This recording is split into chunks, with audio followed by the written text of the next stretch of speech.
Hi friends, మరి ఎలా ఉన్నారు? బాగున్నారా? అందరూ బాగున్నారనుకుంటున్నాను. ఈరోజు దేవుని వాగ్దానంతో నేను మీ ముందుకు వచ్చాను. ఈరోజు దేవుని వాగ్దానము యెషయా 54వ అధ్యాయము 3వ వచనం. కుడివైపునకు ఎడమ వైపునకు నీవు వ్యాపించదు, నీ సంతానము అన్యజనముల దేశమును స్వాధీనపరుచుకును, పాడైన పట్టణములను నివాస స్థలములుగా చేయును.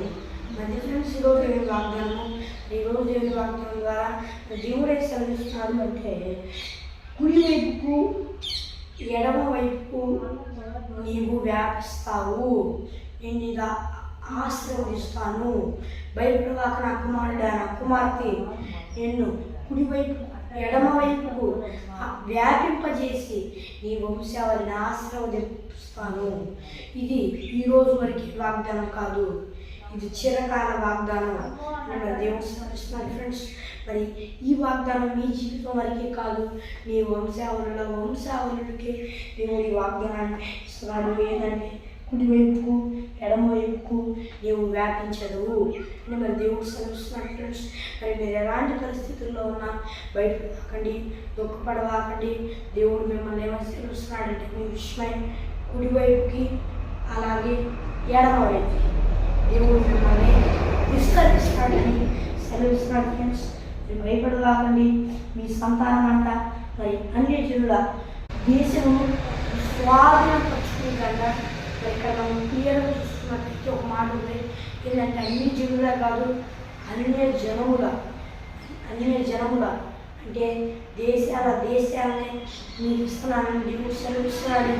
అయితే మీరు నమ్మండి, ఈ వాగ్దానం దేవుడు తప్పకుండా మీ జీవితంలో నెరవేరుస్తానని సెలవిస్తున్నాడు. మీ జీవితంలోనే కాదు, మీ వంశావళి జీవితాల్లో జరిగించి మీ వంశావళిని చిరకాలం నిలబెడతా అంటున్నాడు. అంటే మీ వంశావళి మీరు 10 తరాలు అవుతారు. ఇంకా తరువాత ఉండిద్దో లేదో రేపు ఎవరికి తెలుసు, తెలియదు కదా. దేవుడు ఏం సెలవిస్తున్నాడంటే, నీ వంశావళి అంట ఆయన సెలవిస్తున్నాడు. మరి చిరకాలం భూమి అంతమయ్యేంత వరకు, మరి దేవుడు రాకడొచ్చినంత వరకు ఉండిద్దని దేవుడు సెలవిస్తున్నాడు. అయితే మీరు దేవునికి ఇష్టానుసారంగా ఉండండి, ఈ వాగ్దానం నెరవేరిద్దిలే అని చెప్పి సంతోషపడవాకండి. ఈ నెలకు మరి ఎంతో ప్రార్థన ఉండాలి, అది గుర్తుపెట్టుకొని దేవా ప్రార్థన చేయి అని ఈ వాగ్దానాన్ని ఎత్తిపట్టి ప్రార్థన చేయండి. మీ పిల్లలకు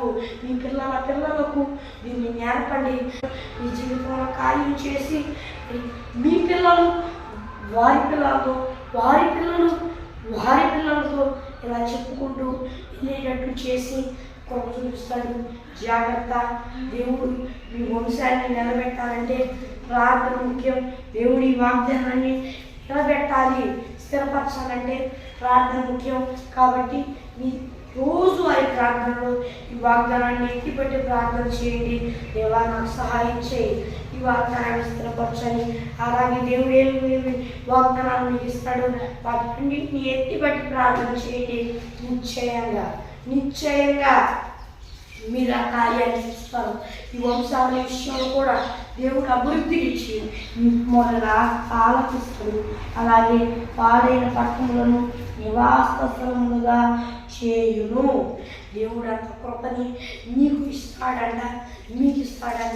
అలాగే మీ వంశం పాడైన పట్టణాలు ఉంటాయి కదా, వాటిని నివాస స్థలులుగా చేసిద్దంట. అంత కృపనిస్తాడంట. అంటే దేవుడు కృప చూపిస్తాడు. ఏం కృప చూపిస్తాడంటే, ఈ వంశావళి రేపటి రోజున మరి ఎంతో మందిని పాడైన పట్టణాలుగా ఉంటారు చూడండి. అంటే పాడైన వంశావళులుగా, పాడైన వారిగా, పాడైన ఊళ్ళు ఉంటాయి చూడండి, వాటిని దేవుని నివాస స్థలాలుగా మారుస్తే అంత కృపని దేవుడు ఇస్తానంటున్నాడు. అబ్రహాము నమ్మాడు, అది అతనికి నీతిగా ఎంచబడినని దేవుడి వాక్యంలో ఉంది. మీరు కూడా నమ్మండి. అబ్రహాము గారితో దేవుడు చెప్పాడు, స్థిరపరిచాడు. అలాగే మీతో కూడా చెప్తాడు, స్థిరపరుస్తాడు. నీ వంశావళి ప్రతి ఒక్కరికి ఆశీర్వాదకరంగా ఉంటుందని చెప్పాడు. ఇప్పుడు ఈ వాగ్దానం మనందరికీ కూడా ఆశీర్వాదకరంగా ఉంది. ఎందుకంటే ఎలాంటి టెక్నాలజీ పెట్టాలన్నా వాళ్ళేనమాట. పైగా అంతకంటే ముఖ్యంగా ఇజ్రాయెల్ దేశం నుండి మరి దేవుడు ఈ భూమి మీదకి ఇజ్రాయేల్ ప్రజల్లో నుండి వచ్చాడనమాట. దేవుడు వారిలో నుండి వచ్చాడు. మరి దేవుడు అంత కృపని ఇజ్రాయేలీలకు చూపించాడు. అందుకు కారణంగా దేవుడు ఇజ్రాయేలీల వంశాన్ని ఆశీర్వదించాడనమాట. మరి లోక రక్షకుడు వచ్చాడు వారిలో నుండి. కాబట్టి ప్రతి ఒక్కరు వారిలో వారి వల్ల ఎంతో మేలు పొందుకున్నవారు.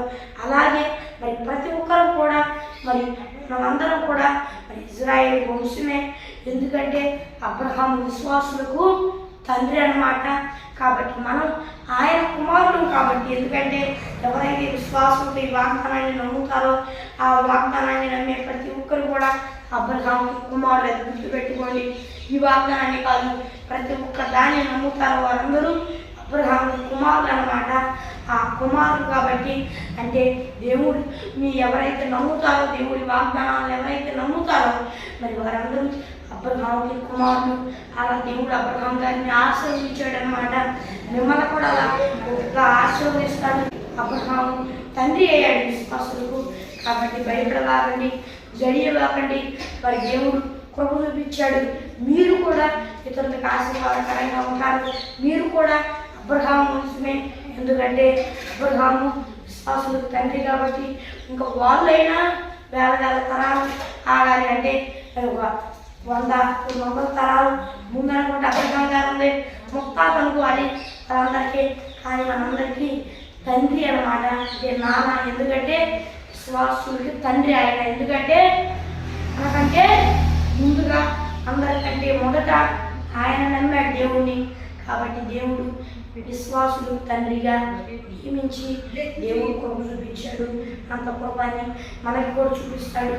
మీ జీవితంలో ఏదైతే కార్యం చేయాలనుకుంటున్నాడో దేవుడు అది తప్పకుండా చేస్తాడు. ఈ వాగ్దానమే కాదు, మీకు ఏ వాగ్దానాన్ని దేవుడు ఇచ్చినా ఎత్తి పట్టి ప్రతిరోజు దేవా ఈ వాగ్దానం నాకు ఇచ్చావుగా, నాకు ఈ వాగ్దానం ఇచ్చావు కదా, నాకు నువ్వు ఇచ్చావు ఈ వాగ్దానం ఇచ్చావు, నాకు నెరవేర్చవా నా జీవితం అని అర్థం చేయండి. తప్పకుండా మీ జీవితంలో ఆ వాగ్దానాన్ని నెరవేరుస్తాడు. మీ వంశాన్ని అభివృద్ధి పరుస్తాడు, సిగ్గుపరచడు. అయితే ప్రార్థన చేయండి. ప్రార్థనే మీ ఆయుధం అనేది గుర్తుపెట్టుకోండి. సాతాను గాడి మధ్యలో ఎన్నో బాణాలు వేసినట్లు ఏస్తా ఉంటాడు.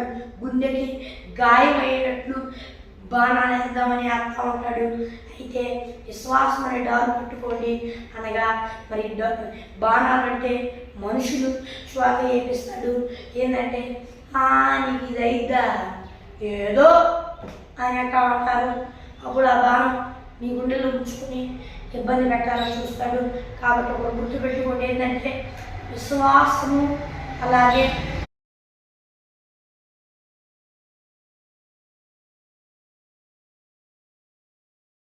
ఇంకేమన్నాడు, ఆ బాణాలు గుండెల్లో తగిలి నాటుకుని మీరు అవిశ్వాసం కాకుండా ఉంటారు, దేవుని విడువకుండా ఉంటారు. ఆ డాలు పట్టుకున్న వారైతే ఆ దేవుని వాక్యం మీద నమ్మకం ఉంచుతారు. అలాగే దేవుని యందు విశ్వాసం ఉంచుతారు. దేవుడు ఈ జీవితంలో అద్భుత కార్యాలు చేస్తాడు. అది కళ్ళారా మీరు చూసి దేవుని యందు సంతోషించి ఆనందిస్తారు. దేవుడి మాటలు దీవించుగాక. ఆమేన్. Praise the lord. చిన్న ప్రార్థన చూసుకుందాం. పరలోకమందున్న దేవా, ఈ బిడ్డలతో సూటిగా మాట్లాడినందుకు స్తోత్రాలు. యేసయ్యా, ఆయన నీ బిడ్డలు నీ మాటలు అంగీకరించి దేవా యేసయ్యా నీ మాటల ప్రకారంగా నడవడానికి సాయం చేయి. దేవా ఈ పరిచర్యలో ఉన్న మేము కూడా నీ మాట ప్రకారంగా నడవడానికి కొరకు చూపించు. యేసయ్యా నీ వాగ్దానాలన్నింటినీ నీ బిడ్డల జీవితాల్లో అలాగే మీ పరిచర్యలో ఉన్న దేవా యేసయ్యా మా విషయంలో ఈ పరిచర్య విషయంలో నీవే ఈ వాగ్దానాన్ని నెరవేర్చు. ఈ పరిచర్యను ఆటంకించాలి, ఆశీర్వాదాలు దోచుకోవాలని చూసే ప్రతి ఒక్క దుష్టుని బంధించి ప్రభు అయిన నీ నామం పేరిట లయపరుస్తూ ఉన్నాను. వీరి ఆశీర్వాదాలను దోచుకోవాలనుకునే ప్రతి ఒక్క దుష్టుని బంధించి లయపరుస్తూ ఉన్నాను. యేసయ్యా సమస్తం నీ చేతుల్లో పెడుతున్నాను. ఈ నీ బిడ్డలను కూడా నీ చేతుల్లో పెడుతున్నాను. ఈ పరిచర్యను కూడా నీ చేతుల్లో పెడుతున్నాను. మరి నీవే నీ నామాన్ని మహిమపరుచుకోమని వేడుకుంటూ ఈ భూలోకంలో ఉన్న వారందరూ అలాగే ఈ బిడ్డలు దేవా వీరి అందరినీ నీ చేతుల్లో పెడుతున్నానయ్యా.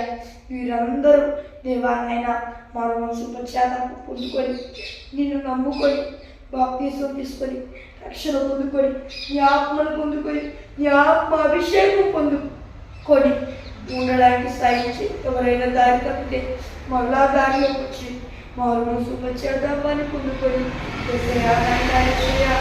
రక్షణ పొందుకొని నీ ఆత్మను పొందుకొని నీ ఆత్మాభిషేకం పొందుకోవడానికి సాయించి యేసయ్య నామం పేరు అడుగుచున్నాను నా బుద్ధిలో మందును నాకు తల్లి మరి ఫ్రెండ్స్ ఈరోజు దేవుని వాగ్దానం నేను మీ ప్రార్థన అవసరం కొరకు ఇక్కడ కనిపిస్తున్నాను +91 6305 960089 అనే నెంబర్ కాల్ చేయండి. మరి ఒకసారి ఇంగ్లీష్లో చెప్తాను +916059600089 అనే నెంబర్కి కాల్ చేయండి. +91 లేదా +91 అనేది దేశం కోడ్ అనమాట. ఆ దేశం కోడ్ ఈ భారతదేశంలో ఉన్న వారు ఎవరు దాని పక్కన ఉన్న నెంబర్ని నొక్కి కాల్ చేయండి. బయట దేశాల్లో ఉన్నవారైతే తప్పకుండా దేశం కోడి నొక్కి దాని పక్కన ఉన్న నెంబర్ని కూడా నొక్కి కాల్ చేయండి. మరి దేవుని వాగ్దానంతో మరి కొంచెం అందులో దేవుని ఉపవాసం అందరికీ తోడై ఉండి నడిపించి మీ కుటుంబం